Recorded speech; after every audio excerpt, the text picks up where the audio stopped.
तो चलिए साथी, पिछली क्लास में जो बात हमने डिस्कस करी थी डेफिनेट की, summation of limit as a integration, right. तो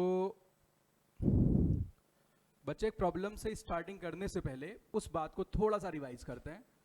अगर कभी ऐसा फॉर्मेट तुम्हें नजर आए लाल, लिमिट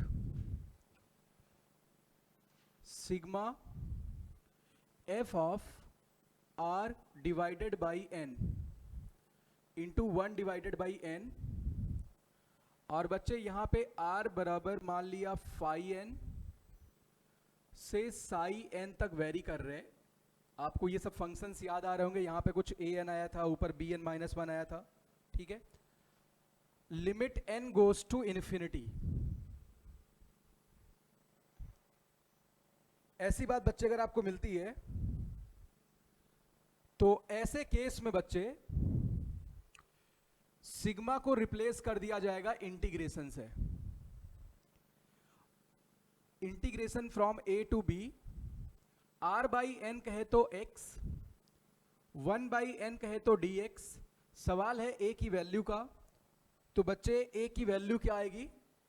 मैंने इक्विवेलेंट लगा रखा, मैंने बता रखा है कि कभी भी आपको एग्जैक्ट एरिया नहीं मिलेगा, राइट। कोई दिक्कत तो नहीं भाई?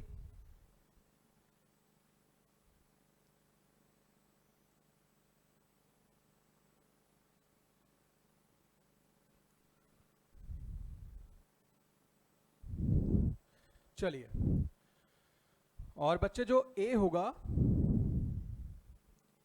होगा फाई एन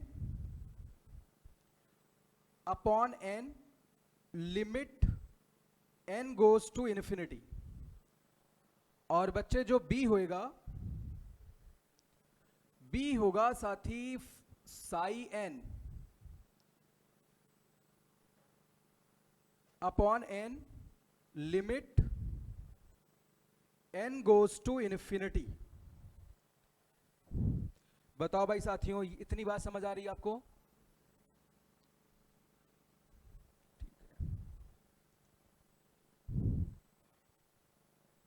तो यानी इस तरीके से आप ऐसे क्वेश्चन से डीलिंग करने वाले हो। तो अभी इसके और डेप्थ में जाएंगे, पहले एक प्रॉब्लम से स्टार्टिंग करते हैं। तो देखो भाई, सवाल कुछ ऐसा है।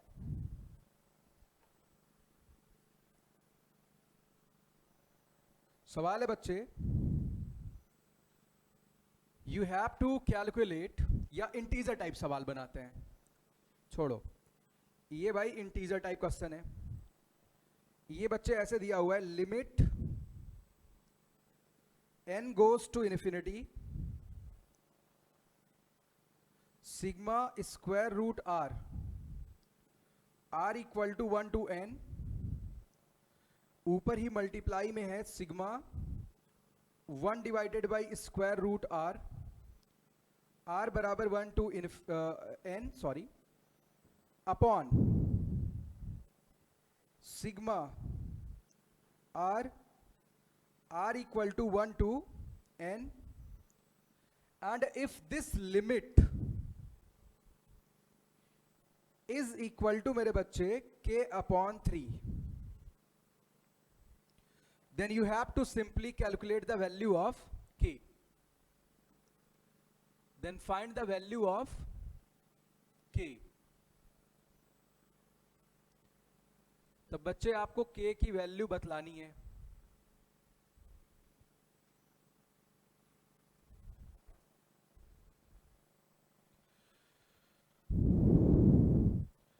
तो साथ ही आपको k की वैल्यू बतानी है भाई यहां पे।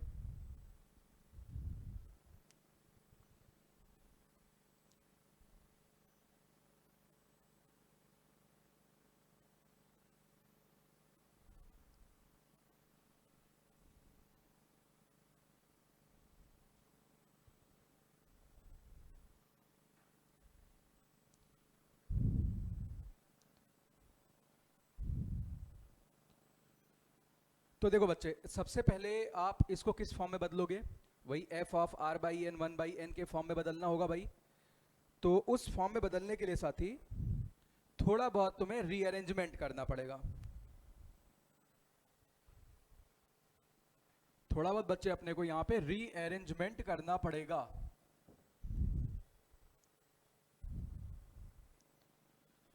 तो देखो भाई, इस रूट आर को एक रूट एन की तलाश है। किसकी तलाश है? रूट एन की। और यहां पे भी रूट आर को किसकी तलाश है? अपने नीचे रूट एन की तलाश है। इस आर को एक एन की तलाश है, तो पहले उस बात को पूरा करना पड़ेगा भाई। तो चलिए बच्चे, ये बात पूरी करते हैं। आप फटाफट ये रीअरेंज कर लो। तो साथ ही यहां पे limit sigma are equal to 1 to n, देखो भाई मैं रीअरेंजमेंट करने जा रहा हूं। ये बच्चे आएगा under root r upon under root n. तो एक रूट एन से तुम्हें मल्टीप्लाई भी करना पड़ेगा। तो यहां साथ के साथ एक रूट एन से मैं मल्टीप्लाई कर देता हूं, और ये बच्चे लिखा हुआ 1 बाई रूट आर इंटू में 1 डिवाइडेड बाई, क्या इस एन को नीचे भी भेज सकते हैं? चलो मैं अभी लिख देता हूं, नहीं तो आप कंफ्यूज कर जाओगे। रूट आर, बच्चे यहां भी एक रूट एन चाहिए, तो डिवाइड किया तो मल्टीप्लाई में भी लिखना पड़ेगा। बताओ भाई, मेरी बात से सहमत या नहीं सहमत? कोई दिक्कत तो नहीं है? तो अब देखो बच्चे, यहां पे फॉर्मेट कुछ कुछ बनता हुआ नजर आ रहा है अपने को। अच्छा, अपॉन में साथी सिग्मा आर अपॉन एन, तो भाई एन से मल्टीप्लाई भी करना होगा। R equal to 1 to n, और बच्चे लिमिट कहां जा रहा है? एन गोज टू इन्फिनिटी पे जा रहे हैं। यही वैल्यू k बाई 3 के बराबर दे रखी है। बताओ भाई, क्या अपना काम बनता हुआ नजर आ रहा है यहां पे? बोलो भाई, सभी साथियों को यह बात बनती हुई नजर आ रही है? चलिए, तो अगले स्टेप पे चलते हैं।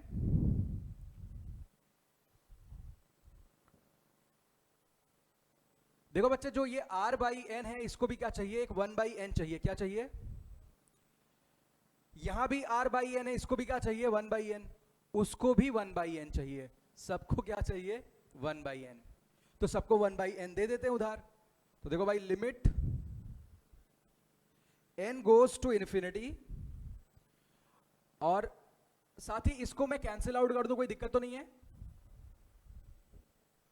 कोई दिक्कत तो नहीं भाई? अब बच्चे, इसको 1 बाई एन चाहिए, इसको यहां 1 बाई एन चाहिए, तो एक n जो अपॉन में है वो मैं इसके साथ भेज देता हूं, एक सिग्मा के साथ भेज देता हूं। बताओ भाई सुनील, मेरी बात से सहमत हो? एक ये 1 बाई एन इसके साथ भेज दिया, भाई ये अपॉन में एन ही चला जाता नीचे। ठीक, कोई दिक्कत तो नहीं बच्चे? ये r equal to 1 to n लिखा हुआ है। अब बच्चे, यहां भी एक 1 बाई एन चाहिए, तो यहां भी आप 1 बाई एन से मल्टीप्लाई और 1 बाई एन से डिवाइड कर दो। तो यानी सिंपली इसको ऐसे लिख लेते हैं, sigma 1 divided by under root r upon under root n, और बच्चे एक 1 बाई एन इसको भी मैंने दे दिया यहां पे, पूरे पे 1 बाई, ऐसे। कोई दिक्कत तो नहीं जी? r equal to 1 to n। अच्छा, ये जो n था ये तो इसके साथ गया, ये 1 बाई एन एक्स्ट्रा हो गया। क्या हो गया? तो अगर यहां 1 बाई एन है, तुम्हें n से मल्टीप्लाई भी करना चाहिए था, वो n मैं नीचे भेज दे रहा हूं अगले के पास। ऐसे लिख दे रहा हूं साथी, sigma r equal to 1 to n, r divided by n, और बच्चे 1 डिवाइडेड बाई n। बताओ भाई, मेरे किसी बच्चे को किसी भी पॉइंट पे दिक्कत है तो बताए। कोई दिक्कत है लाल? सब चीज बिल्कुल अरेंज वे में चल रही है। अब बच्चे, ये किस फॉर्म में लिखा हुआ है? f of r by n 1 by n, 1 by n should be outside the sigma, वो तुम्हें मिलना ही चाहिए। ठीक, यहां भी 1 बाई एन, यहां भी 1 बाई एन है, तो इसको फटाफट से रिप्लेस करना है भाई। ये बात आप नोट कर लो, ये ऊपर नोट कर लिया?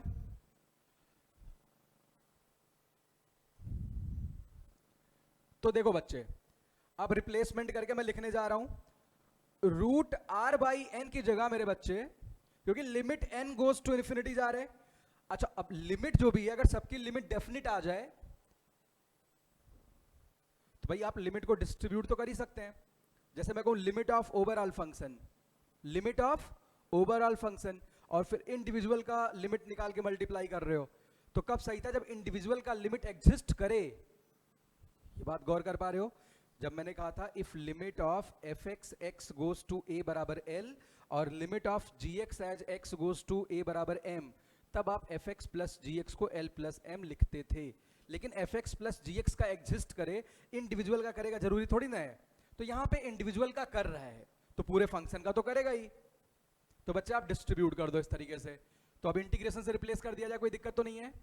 बता भाई दीक्षांत, इंटीग्रल की लोअर लिमिट क्या होगी? Upper limit root x d x. बिल्कुल सही बात भाई बतला रहे हैं साथी, रूट एक्स डी एक्स। यहां पे बच्चे 1 बाई रूट एक्स होएगा into integral 0 to 1 divided by root x, और अपॉन क्या आएगा बच्चे?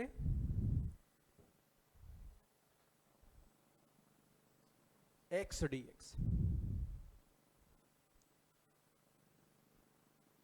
चलो बच्चे इसे फटाफट से इंटीग्रेट करते हैं। यहां पे क्या आने वाला है?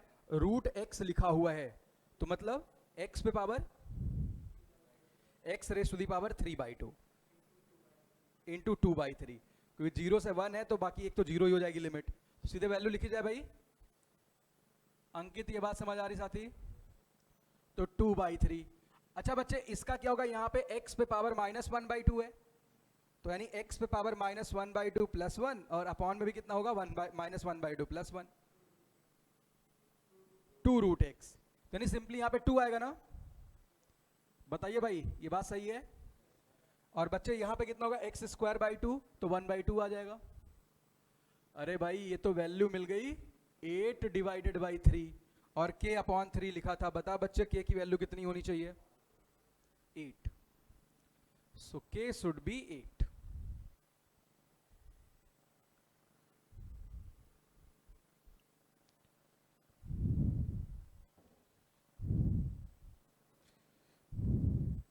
अब देखो सुनील, तुमने एक गंभीर मुद्दा उठाया है, तो सैंडविच थ्योरम में जहां पे ऐसी बातें आई थी, अब उनके 2-4 सवाल और कर लेना ताकि ये कंफ्यूजन कभी ना बने, ठीक है?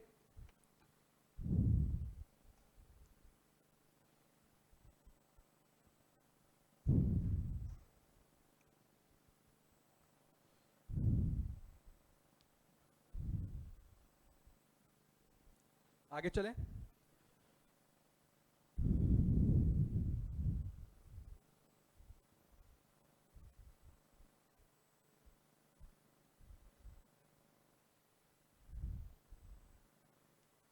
देखो जेई कितने बेसिक पे जाके सवाल पूछता है, उसकी चर्चा अब मैं कर देता हूं यहां पे।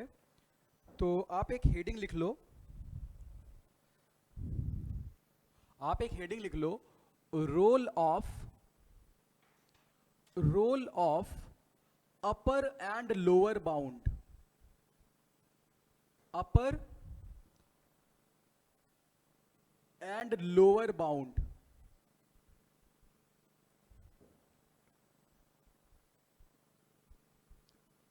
Role of upper and lower bound, role of upper and lower bound.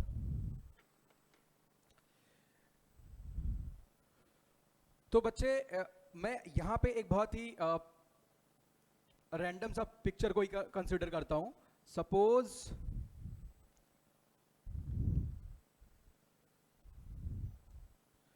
आपके पास बच्चे ऐसा कोई एक ग्राफ है इस तरीके का, और आप ए से बी में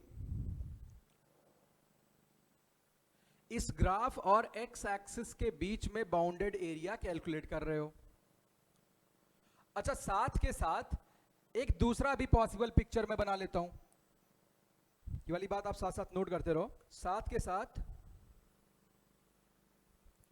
मैं एक दूसरा भी पिक्चर बना लेता हूं।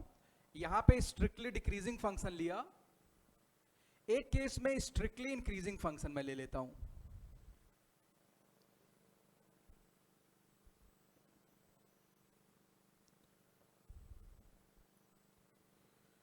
इस तरीके से दोनों बातें पहले आप बना लीजिए।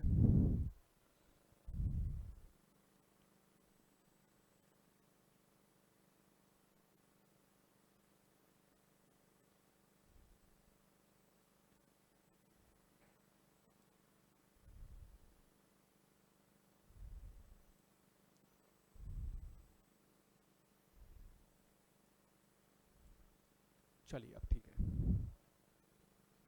ठीक है साथी। अब यहां पे अगर मैं आपसे ये कहूं कि मुझे स्ट्रिप वाले मेथड से, रेक्टेंगुलर स्ट्रिप वाले मेथड से एरिया कैलकुलेट करना है, मींस फर्स्ट प्रिंसिपल से, limit of summation as integration से करना, मुझे अभी इंटीग्रेशन नहीं आता है, ठीक है। तो देखो भाई यहां पे अगर मैं n स्ट्रिप से डिवाइड कर लूं, तो देखो बच्चा ऐसे मैं स्ट्रिप्स का डिवीजन कर रहा हूं। बहुत गौर से मेरी बात को भाई सुनना है यहां पे, ऐसे करके। और बच्चे यहां से अपने पास कुछ बीच में rth स्ट्रिप आई होगी, और ये बिल्कुल अंतिम स्ट्रिप है। ऐसे मैंने n स्ट्रिप यहां पे डिवाइड कर लिए, ठीक है। अच्छा, अब अगर मैं आपसे कहूं कि सर आपने जब ऐसे वाला डायग्राम बनाया था तो आपने यहां से छोटे छोटे रेक्टेंगल बनाए थे, तो ऊपर ऐसे एरिया छूट रहा था, मतलब एक्चुअल एरिया जो कल मैंने कैलकुलेट किया था उससे क्या था, ज्यादा था। क्या था हमारा? कम था, हमारे कुछ कुछ छूट रहा था, याद आ रहा है ना? तो एक बार दोबारा उस बात को रिवाइज करते हैं। अगर मैं यहां से एरिया कैलकुलेट करूं इस स्ट्रिप को लेके, इस बाहर वाली स्ट्रिप को लेके बच्चे, यहां से ऐसे मैं कैलकुलेट कर रहा हूं, तो ये एरिया क्या हो रहा है, एक्चुअल एरिया से ज्यादा है। क्या है बच्चे? बाहर बाहर रेक्टेंगल बना लिया, राइट। तो अगर मैं इन रेक्टेंगल्स का एरिया कैलकुलेट करूं लिमिट वाले मेथड से, तो एक्चुअल एरिया से थोड़ा सा ज्यादा आएगा, ठीक है। तो यानी यहां पे ये बात मैं लिखता हूं, अगर मैं आर एथ स्ट्रिप का एरिया लिखूं बच्चे, ए आर, तो क्या होगा, f of a plus r minus one, या सिंपली आर से स्टार्ट करने कोई दिक्कत तो नहीं है, आर बी माइनस ए, अभी बतलाता हूं क्या करने वाला हूं यहां पे, b minus a divided by into, लेकिन अब आर कहां से स्टार्ट करना पड़ेगा, जीरो से, उसमें कहां से स्टार्ट करना पड़ता, वन से। ये बात समझ आ रही है? यानी जो टोटल एरिया है, area of all the strips, area of all strips, जब आप कंप्यूट करोगे बच्चे तो आप सिंपली क्या कर रहे हो, सिग्मा ए आर, आर बराबर वन से, अच्छा कहां तक जाएंगे आर बराबर वन से, जीरो से, सॉरी, जीरो से कहां तक जाएंगे, n माइनस वन तक, क्योंकि जब आप r की जगह पे n माइनस वन पुट करेंगे तो आप इस डंडे पे रहेंगे। एक बार बता देता हूं, एक बार इसे थोड़ा सा रिवाइज करते हैं। जब आप r जीरो पुट कर रहे हो तो आपको क्या मिल रहा है, एफ ए, यानी ये height into b minus a by n. अगर मैं इस स्ट्रिप के एरिया की बात करूं बच्चे, मेरी बात को बहुत ध्यान से फील करना, अगर मैं पहले स्ट्रिप का एरिया निकालता बच्चे तो ऐसे लिखता, f of a into b minus a divided by n. बताओ भाई कोई दिक्कत? अगर मैं दूसरे स्ट्रिप का एरिया निकालता, अगर बच्चे मैं दूसरे स्ट्रिप का एरिया निकालता, तो दूसरे स्ट्रिप का एरिया कितना आता, f of a plus b minus a divided by n, right, into b minus a by n. अब आप शायद फील कर पा रहे होंगे, जब मैं यहां पे पहुंचता तो मैं b से कितना पीछे रहता, b minus a by n. कोई दिक्कत तो नहीं है? यानी अगर मैं यहां से इस डंडे के पोजीशन की बात करूं तो टोटल दूरी जो भी है वो b है। कितनी है टोटल दूरी? b से कितना पहले आना है, b minus a by n घटा दो, उसमें से स्ट्रिप की विड्थ क्या करो, घटा दो। तो यानी अगर आप यहीं पे r की जगह पे n माइनस वन रखोगे तो आपको इस डंडे की पोजीशन मिल जाएगी, r बराबर जीरो से कहां तक, n माइनस वन तक। कोई कंफ्यूजन तो नहीं है? पक्का? यानी बच्चे यहां तक जा रहे हैं। अच्छा, आखिरी डंडे का एरिया मैं लिख देता हूं। आखिरी डंडे का होगा f of a plus n minus one b minus a by n. और बच्चे इस पूरे में क्या मल्टीप्लाई करेंगे? B minus a divided by n. ये आखिरी डंडे की एरिया है। तो बच्चे आर बराबर 0 से कहां तक वेरी कर रहे हैं? एन माइनस वन तक। एक मिनट भाई, थोड़ी विजिबिलिटी इसमें खराब आ रही है, बट देख लेते हैं।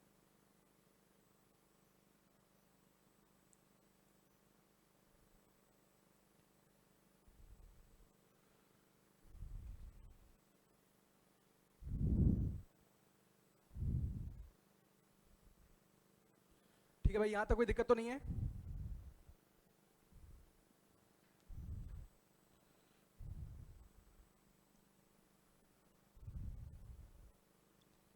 चलो भाई, इतनी बात आप नोट कर लो।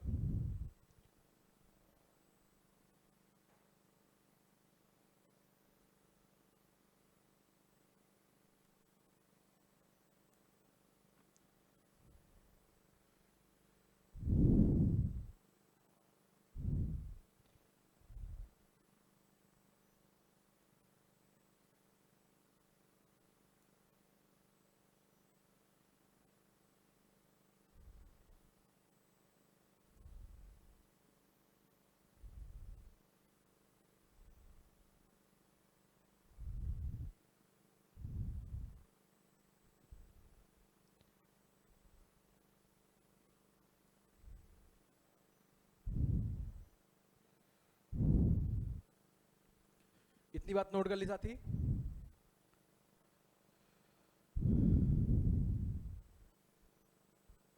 तो r बराबर 0 से लेके कहां तक वेरी किया जा रहा है? n माइनस वन तक।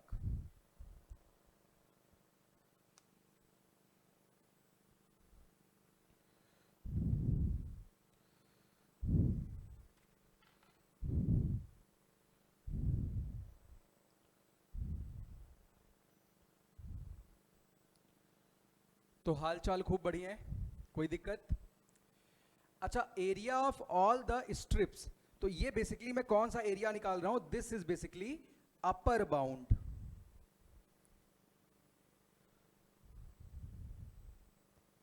मतलब ऊपर वाली रेक्टेंगुलर स्ट्रिप की चर्चा करी जा रही बच्चे। कौन सा है? Upper bound. ठीक है साथी, दिस इज अपर बाउंड। तो ये इस तरीके से आपने कैलकुलेट कर लिया। अच्छा, अगर मैं लोअर बाउंड की बात करूं, देखो मैं यहां पे इसे भी शो कर देता हूं एक बार। ध्यान दो भाई, खूब ध्यान दो इस पे। अब बच्चे मैं लोअर बाउंड की बात करता हूं। अच्छा, नीचे कैसे बनता? मैं दूसरे डंडे से एरिया लेता रेक्टेंगल का, इसको मानता यहां से, ऐसे वाला रेक्टेंगल। भाई आपको समझ आ रहा अच्छे से? ये बच्चे नीचे वाला रेक्टेंगल है। ये वो वाला केस है जो हमने कल डिस्कस किया था, लेकिन ये उस वाले ग्राफ में किया था। यहां से कैलकुलेट करते हैं। तो यहां से जो एरिया लिखेंगे, क्या आप में से कोई भी साथी ये बात बतला सकता है भाई लोअर बाउंड का एरिया कितना होगा? कोई भी साथी क्या इस बात पे चर्चा कर सकता है? एरिया ऑफ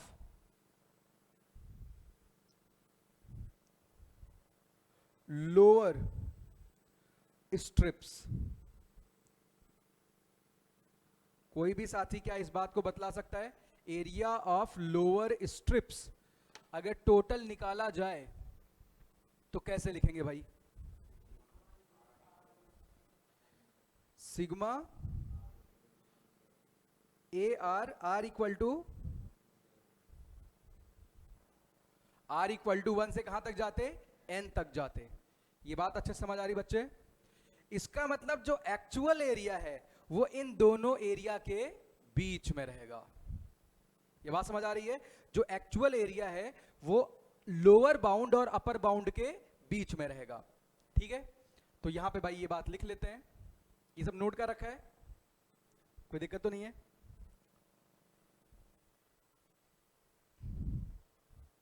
यानी बच्चे यहां लिख लेते हैं ये बात।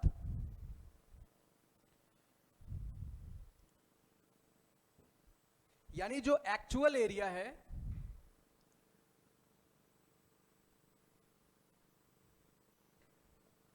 एक्चुअल एरिया जो बच्चे है वो किससे बड़ा रहेगा? लोअर बाउंड से बड़ा रहेगा। लोअर बाउंड कहे तो सिग्मा ए आर, आर बराबर 1 to n। अच्छा, limit n goes to infinity लगा दें तो बहुत ज्यादा एक्यूरेट एरिया आ जाएगा भाई, बिल्कुल कर्व के एरिया के पास पहुंच जाएगा। ये बात समझ आ रही है भाई? हमने स्ट्रिप की थिकनेस को क्या कर दिया? टेंडिंग टू 0 कर दिया। और बच्चे छोटा किससे रहेगा? अपर बाउंड से, इससे छोटा रहेगा, इससे छोटा रहेगा। यानी सिग्मा ए आर, आर बराबर 0 से n-1। बोलो साथियों, ये बात अच्छे से समझ आ रही है? अच्छा बच्चे, क्या किसी केस में इक्वालिटी भी लग सकती है? हाँ, हो सकता है पूरी स्ट्रेट ग्राफ हो जाए, अपर और लोअर बाउंड सेम हो जाएंगे, या भाई कोई और ऐसा स्पेशल केस हो, कुछ अप वाला एरिया कुछ नीचे वाला निगेटिव आ जाए, कट वट के बैलेंस हो जाए। ये बात समझ आ रही है? तो यानी भाई यहां पे इक्वालिटी भी होल्ड कर सकती है। वैसे एग्जैक्ट बराबर तो कभी नहीं होगा ना, ठीक है? हाँ, मतलब कभी भी एग्जैक्ट बराबर, बिल्कुल लाइन वाइन का केस हो तो फिर बराबर हो सकता है, क्योंकि भाई वो बिल्कुल सीधे स्ट्रिप आ जाएंगी। और कर्व होगा तो कभी भी एग्जैक्ट बराबर तो नहीं हो सकता। इस बात की हमने कल डिटेल में चर्चा कर रखी थी।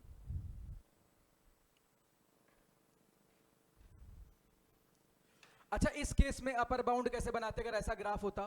पहला वाला तो स्ट्रिक्टली डिक्रीजिंग था, इसमें कैसे बनता? आसान है, स्ट्रिप्स आप बना लो ऐसे करके। लास्ट वाली स्ट्रिप ये होएगी बच्चे।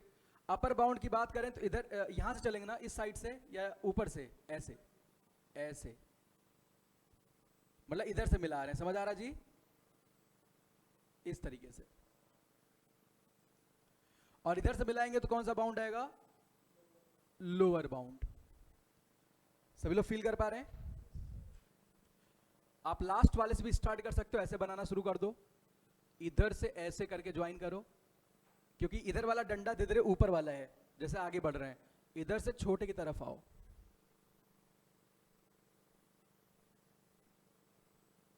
इस तरीके से। और लोअर बाउंड के लिए आप स्टार्टिंग वाले डंडे से शुरू कर लो, इधर से ऐसे ऐसे, ठीक है? अगर मैं आर एथ स्ट्रिप की बात करता, ये अपना अपर बाउंड है और ये कौन सा बाउंड है? लोअर बाउंड है।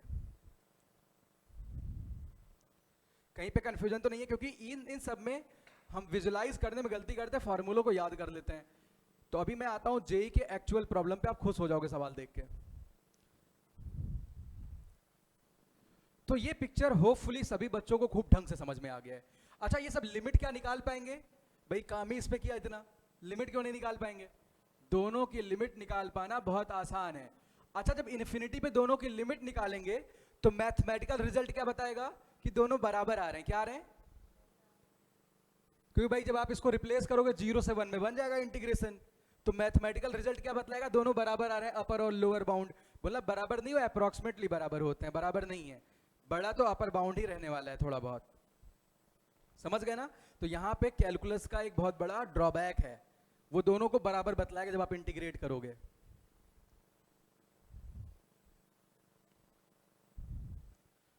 अब देखो बच्चे, जेई के सवाल पे आते हैं।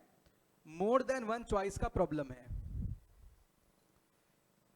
हो सकता है कुछ डेटा इधर उधर हो थोड़ा बहुत। 2008 आईआईटी का प्रॉब्लम है ये।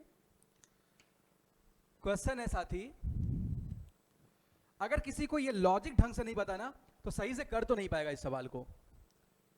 तो देखो बच्चे, ऐसा सवाल है, if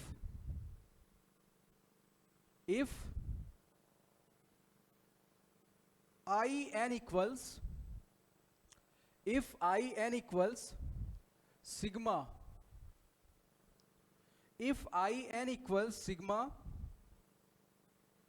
k equals 0 to n minus 1, n upon n square plus kn plus k square. This is In, and there is one more summation which is Jn.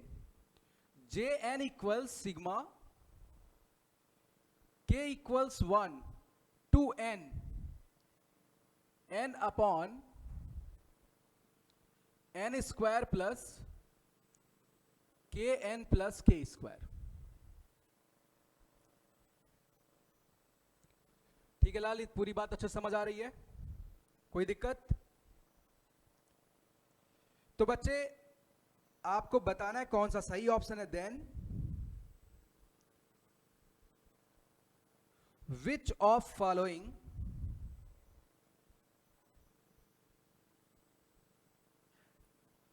Options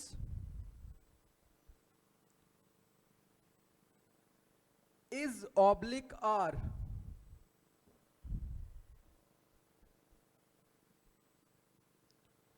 correct. बच्चे पहला ऑप्शन है first, I N is greater than pi divided by 3√3। दूसरा option है J N is greater than pi divided by 3√3। तीसरा है I N is greater than J N. चौथा है मेरे बच्चे I N is less than J N. So simply you have to solve this problem.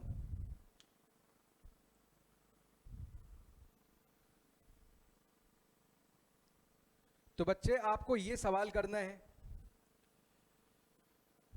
तो देखो साथी, यहां पे सुनो ध्यान से। अच्छा, n की कितनी भी बड़ी वैल्यू पुट कर दिया तब भी ये बात होल्ड करनी चाहिए। सुनील, n की कितनी बड़ी वैल्यू पुट कर दिया तब भी ये बात सही होनी चाहिए। तो मैं n को खूब लार्ज करता हूं कंपैरिजन करने के लिए। कोई दिक्कत तो नहीं है? n को मैं कहां ले जाता हूं? इन्फिनिटी की तरफ।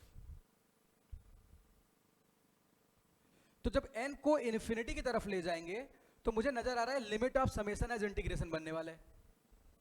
किससे डिवाइड करेंगे? n स्क्वायर से। वो भी limit of summation as integration बनेगा। एक मिनट रुके रहो, अभी कुछ करना नहीं है। तुमने कर लिया आंसर क्या? अच्छा, अभी देखते हैं। तो बढ़िया लाल, अगर फील कर रहे हो तो कर ही लोगे। तो यहां पे एक आई एन है, दूसरा क्या? जे एन है। एक में k बराबर 0 से n-1, k बराबर 1 से n जा रहा है।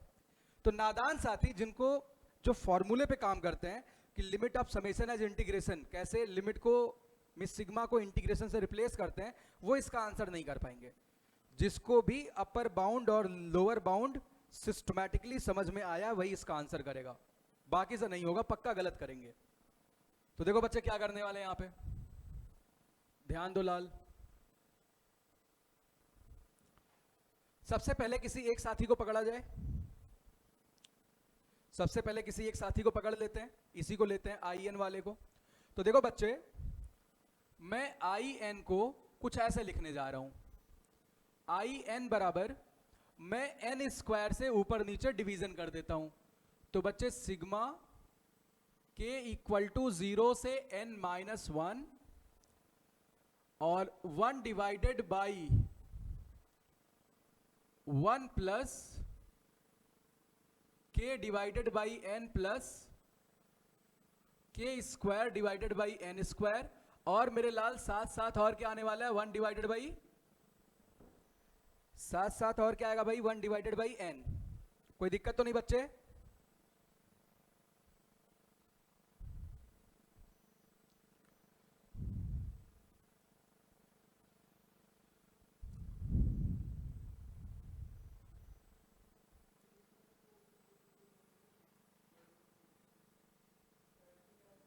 मोर देन 1 करेक्ट है, ठीक है।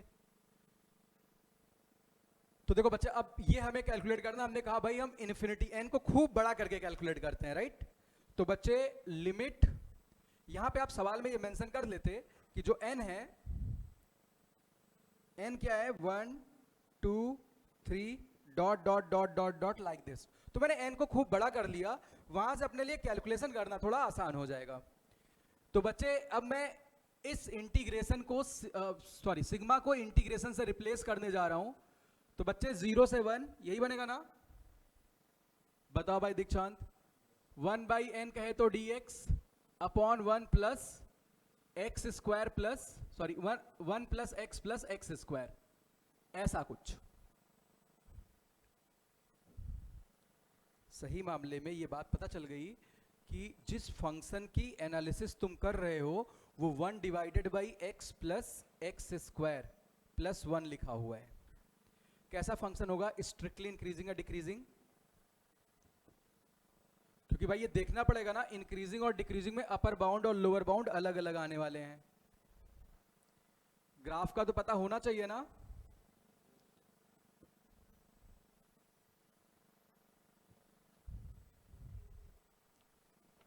नहीं, आपके पास फंक्शन क्या बच्चे?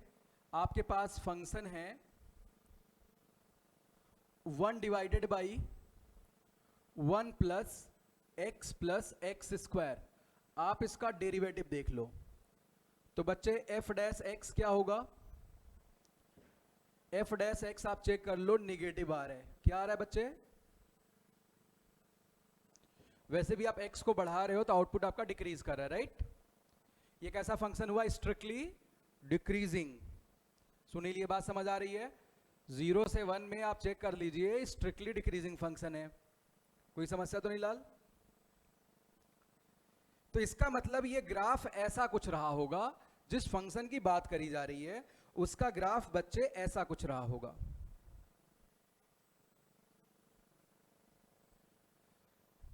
वैसे 0 से शुरू हो रहा है तो यहीं शुरू कर लेते हैं, ऐसा कुछ। अच्छा, 0 से 1 तक ही जा रहे हैं,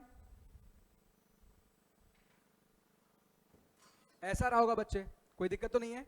अब मैं अपर बाउंड और लोअर बाउंड की बात करूं, कोई दिक्कत तो नहीं हो रही ना? अब बच्चे यहां से मैं स्ट्रिप्स बनाता हूं। देखो लाल, ये मैंने स्ट्रिप बनानी शुरू कर दी। फर्स्ट स्ट्रिप, सेकेंड स्ट्रिप और ये आखिरी स्ट्रिप। ठीक है लाल? तो यहां पे अगर मैं इसे स्ट्रिप बनाऊं, ये इन दिस वे, आप k बराबर 0 से n-1 पे जा रहे हैं। k बराबर 0 से n-1 कहे तो अपर बाउंड। कौन सा बाउंड? k बराबर, भाई आप यहां से शुरू करके यहां पे जा रहे हो बच्चे। अरे लाल, कोई कंफ्यूजन तो नहीं हो रहा है? इसका मतलब जो in है that will be upper bound for this function. ये वाला एरिया आप निकाल रहे हैं।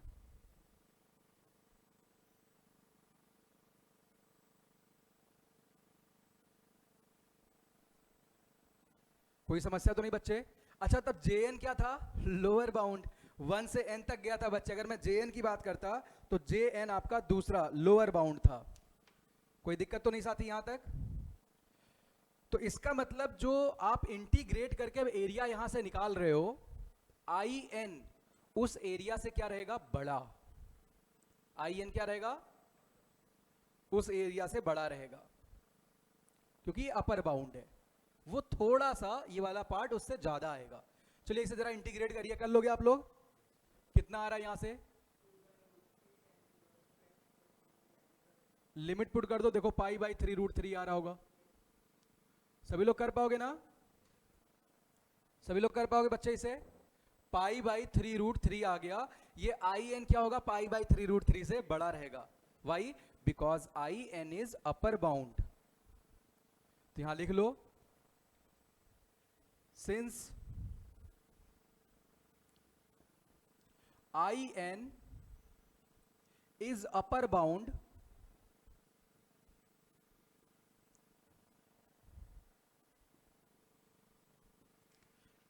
bound, this implies in will be greater than π/3√3।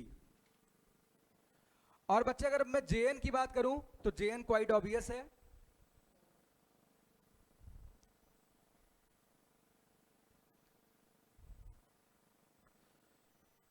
तो बच्चे सिमिलरली आप jn पे कमेंट कर पाओगे ना? अच्छा, in और jn में कौन बड़ा होगा? ऑब्वियसली in बड़ा होगा।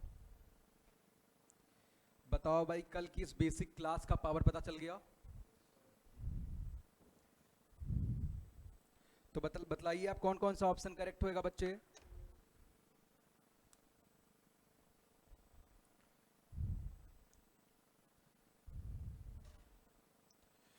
इस डायग्राम को मैं और क्लैरिटी से बना देता हूं, अगर थोड़ी बहुत दिक्कत है तो थोड़ा सा बड़ा कर देता हूं।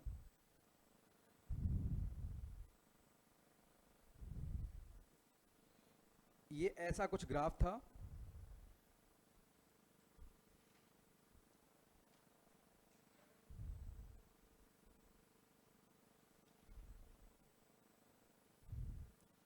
तो ये अपने अपर बाउंड्स थे।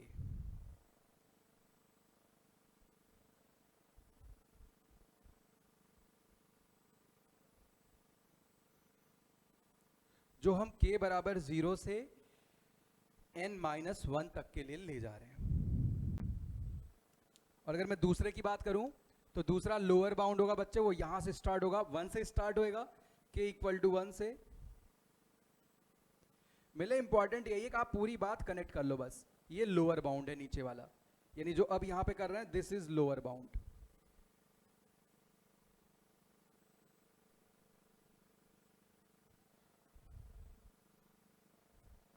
ये लोअर बाउंड है।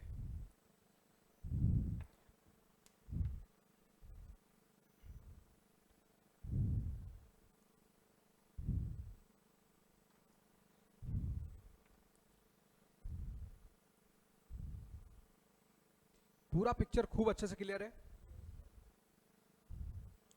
तो एक चर्चा इस पे और कर लेते हैं। इसका मतलब भाई ये इंटीग्रेशन में इनइक्वालिटीज के प्रॉब्लम आगे हम और करेंगे, इनइक्वालिटीज का अलग से पार्ट ही करने वाले हैं डेफिनेट में, बट एज ऑफ नाउ ये वाला सेगमेंट बहुत इंपॉर्टेंट है। बाकी तो फिर भी कुछ बातें आप याद रखेंगे तुरंत हो जाएगा। यहाँ पे आप पूरा दिमाग का खेल खेल रहे हो। अब देखो बच्चे, यहाँ पे एक और सवाल बनाऊं, रब करूं इसे। इसमें मेहनत करनी नहीं थी सवाल में, क्या मेहनत थी? ये जेई एडवांस का 4 मार्क्स का क्वेश्चन, मोर देन 1 चॉइस का था, और बिल्कुल मेहनत नहीं थी। सवाल देख के तुरंत आप वहां चले जाते, बस इसमें अपर बाउंड और लोअर बाउंड की पहचान करनी थी।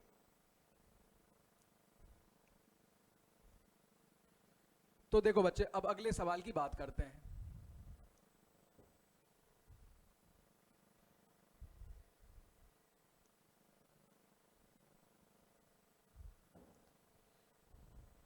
किसी कोई डाउट तो नहीं है?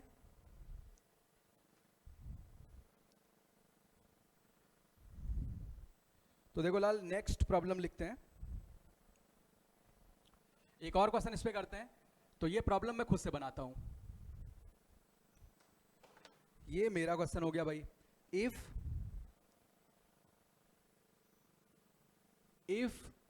in equals sigma r equals 0 to n-1, r equals 0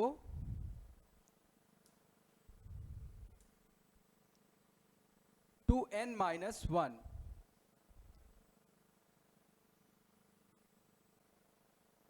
e raised to the power r by n upon n। कल के जैसा ही सवाल है ये, ठीक है। एंड मतलब तुम्हें बस पहचान बनानी है, J N equals sigma are equal to 1 to n e raise to the power r by n upon n।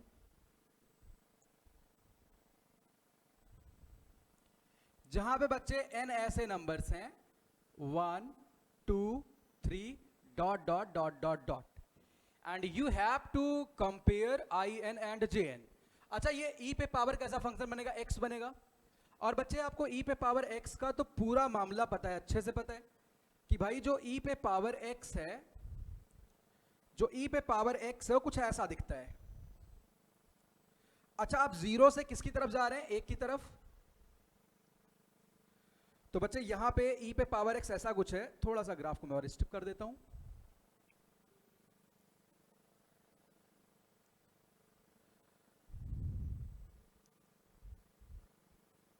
तो बच्चे ये फर्स्ट स्ट्रिप है, सेकेंड, थर्ड, सो ऑन, ये आपकी आखिरी स्ट्रिप है।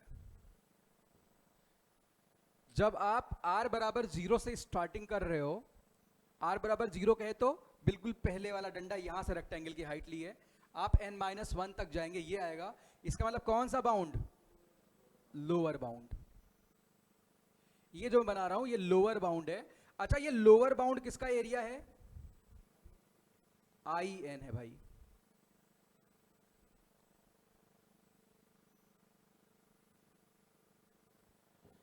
ठीक है बच्चे, तो यानी IN जो भी है यहां पे, IN is simply lower bound, LOWER, lower bound.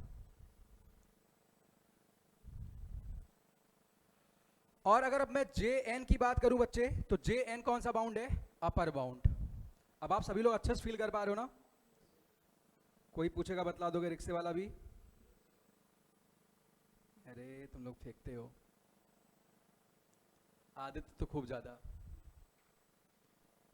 इतनी बात समझ भाई, रेड वाला कौन सा है? अपर बाउंड हो गया तुम्हारा। आदित्य खुश हो गया फेंकने के नाम पे, बोला इसमें तो मेरे से कोई जीत ही नहीं सकता।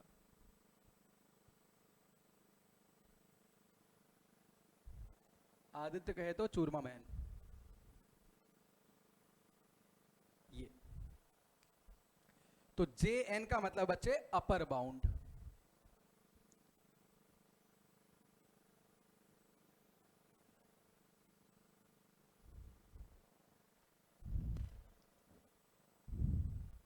ठीक है, तो आपको रिलेशन मिल चुका है, JN will be greater than. अच्छा, अब कोई बतलाएगा ये? अच्छा, ये पता है ये JN IN से बड़ा है, और अगर मैं इसको अगर आप इंटीग्रेट करते हो तो e पे पावर x और dx आएगा, राइट? तो बच्चे जो JN होगा that will be greater than e-1, right? और IN बच्चे किससे छोटा होगा? ठीक है, ये बात आप समझ गए अच्छे से। अच्छा, अब मैं आपसे एक बहुत बेसिक सवाल फिर से पुट करता हूं। अब क्या होगा ग्राफ स्ट्रिक्टली इंक्रीजिंग और डिक्रीजिंग ना हो तो? समझ गए ना? अगर ग्राफ ऐसा हो तो फिर हम अपर बाउंड और लोअर बाउंड को क्या रिलेट कर पाएंगे? ऐसा कुछ ग्राफ हो तो क्या बच्चे अपर बाउंड और लोअर बाउंड को हम रिलेट कर पाएंगे? ऑब्वियसली भाई, अगर यहां पे आप अपर बाउंड अगर आप यहां से बनाते तो इस केस में जैसे आप यहां से रेक्टेंगल लेते, ठीक है, तो कभी अपर बाउंड वाला एरिया ऊपर जाएगा, लेकिन जो लोअर बाउंड का मतलब क्या होता है? हमेशा नीचे ही रहे। इस केस में क्या अपर बाउंड और लोअर बाउंड के साथ गेम खेल सकते हैं? बताओ भाई, जल्दी बताओ। कोई भी एक ग्राफ बना लो, साइन का बना लो। स्ट्रिक्टली इंक्रीजिंग और डिक्रीजिंग में तो काम करना बहुत आसान था। आप जरा एक दो स्ट्रिप्स बनाइए, आपको खुद आइडिया लग जाएगा।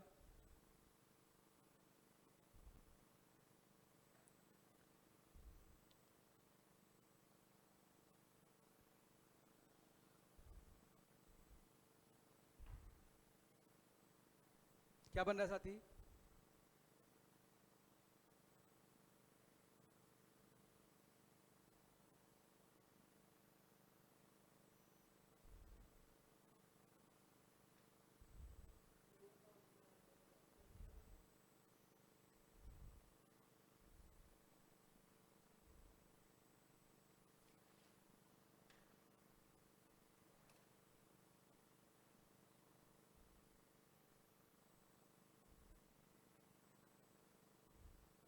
आप बिल्कुल क्लोज स्ट्रिप्स बनाते जाओ।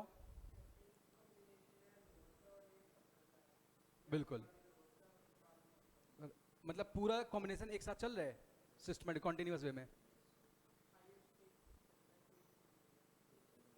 तो मतलब अभी भी स्टिल क्या है? अपर एंड लोअर बाउंड्स हैं, राइट? तो अपर बाउंड कहे तो हमेशा उसका एरिया एक्चुअल एरिया से क्या रहेगा? ज्यादा रहेगा, ठीक है? तो इसमें कभी दिक्कत नहीं होगी। लेकिन ऐसे केस में जब इंक्रीजिंग या डिक्रीजिंग फंक्शन हो तो आपके लिए एनालिसिस करना आसान हो जाता है। नहीं फिर आप क्या कर लेना, लिमिट्स को ब्रेक कर लेना। क्या कर लेना भाई? यहां से आप बढ़ते गए, फिर उसका फिर यहां, तो फिर कंफ्यूजन दूर हो जाएगा, ठीक है? तो कभी तुमसे कोई इतनी बड़ी बात नहीं पूछेगा। तो अगर आपसे कभी कोई कहे क्या ये वाला लॉजिक अपर बाउंड और लोअर बाउंड का साइनोसॉइडल फंक्शन है किसी और फंक्शन में एप्लीकेबल होता, बोलना हमेशा होता है यार, ये तो बेसिक टेक्निक होगी, this is the first principle. ठीक है, ये हमेशा एप्लीकेबल होता है, तो बच्चे कोई कंफ्यूजन नहीं रहना चाहिए।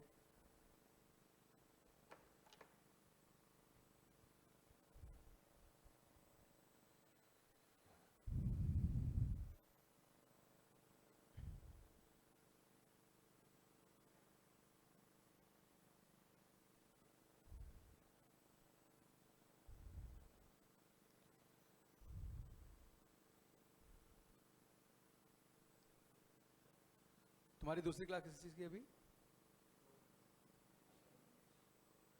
अभी इसका फिजिक्स है, जस्ट इसके बाद 2 बजे से।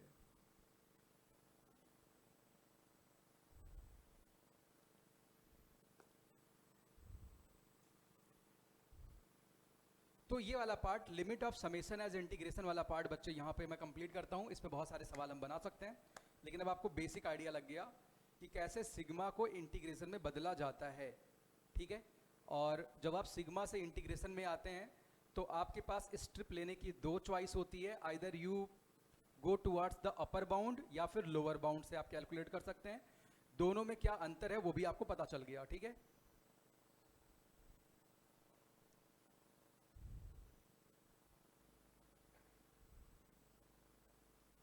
तो अगली क्लास में एक्चुअल डेफिनेट इंटीग्रल तुम्हारा स्टार्ट हो जाएगा, ठीक है। ये वाला पार्ट बहुत ही ज़्यादा इंपॉर्टेंट है, एक्चुअल मतलब प्रॉपर्टीज़ वगैरह पे में आ जाएंगे, तो बहुत ही सस्ता पार्ट है, उसमें बहुत मज़े आते हैं बच्चों को, ये थोड़ा सा तकलीफदायक है। चलिए तो आज के लिए इतना ही रखते हैं इसमें भाई।